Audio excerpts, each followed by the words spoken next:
আবারও ইরানের পারমাণবিক কর্মসূচির সব ধ্বংস করার হুমকি দিয়েছেন মার্কিন প্রেসিডেন্ট ডোনাল্ড ট্রাম্প এবং এটা খুব শিগগিরই হবে।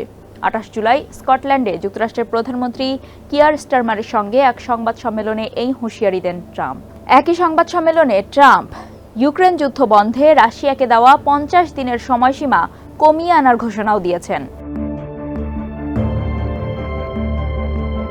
স্কটল্যান্ডে ট্রাম্প বলেন, আমি প্রেসিডেন্ট পুতিনের প্রতি হতাশ। আমি তাকে ৫০ দিনের যে সময় দিয়েছিলাম তা কমিয়ে আনছি, কারণ আমি মনে করি কি ঘটতে যাচ্ছে তা আমি জানি।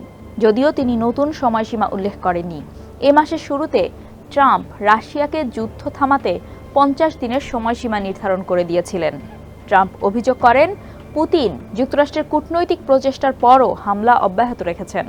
যুদ্ধ থামাতে ব্যর্থ হয়ে তিনি প্রকাশ্যে পুতিনের সমালোচনা করছেন, কারণ দ্বিতীয় মেয়াদে মার্কিন প্রেসিডেন্ট হওয়ার আগে ট্রাম্প বলেছিলেন ক্ষমতায় আসার ২৪ ঘন্টার মধ্যে ইউক্রেন যুদ্ধ শেষ করবেন তিনি।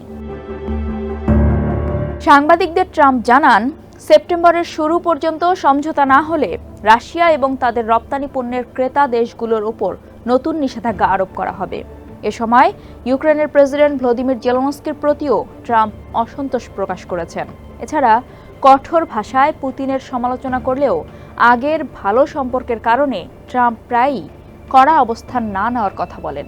তবে এখন তিনি বলেছেন, আমরা অনেকবার ভেবেছিলাম সমাধান হয়ে গেছে। তারপর প্রেসিডেন্ট পুতিন আবার রকেট ছোড়েন, কিয়েভের মতো শহরে হামলা করে নার্সিংহোমে বহু মানুষকে হত্যা করেন বা এমন নানা কাজ করেন। আমার মতে এভাবে কাজ হয় না। কয়েক সপ্তাহ আগেই ইরানের ৩টি পারমাণবিক স্থাপনায় সামরিক হামলা চালানোর পর এবার ফের সরাসরি হুঁশিয়ারি দিলেন মার্কিন প্রেসিডেন্ট ডোনাল্ড ট্রাম্প।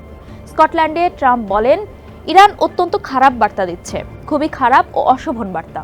তাদের এমনটা করা উচিত নয়। আমরা তাদের পারমাণবিক সম্ভাবনাগুলো ধ্বংস করে দিয়েছি। তারা আবার শুরু করতে পারে, আর যদি করে তবে আগের চেয়েও দ্রুত গতিতে আমরা আবার সবকিছু ধ্বংস করে দেব। আমরা সেটা খুশি মনে খোলাখুলিভাবেই করব।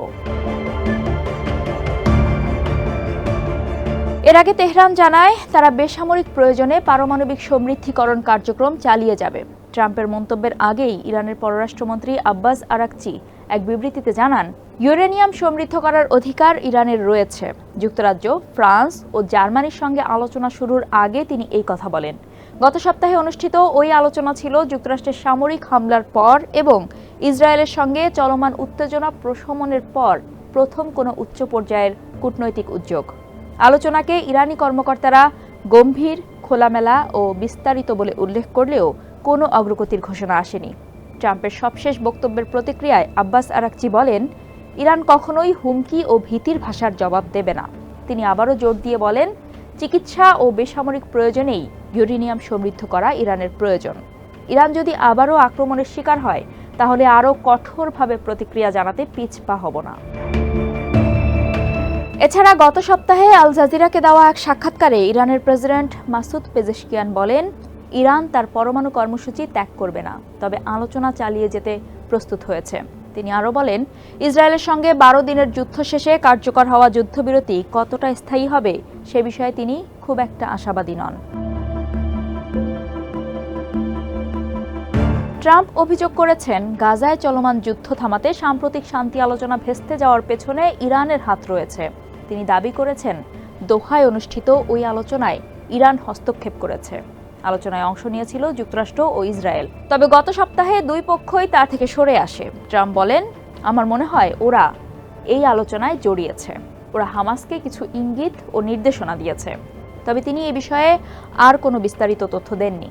ট্রাম্পের সবশেষ এই মন্তব্যের বিষয়ে এখনও আনুষ্ঠানিকভাবে কোনো প্রতিক্রিয়া জানায়নি ইরান।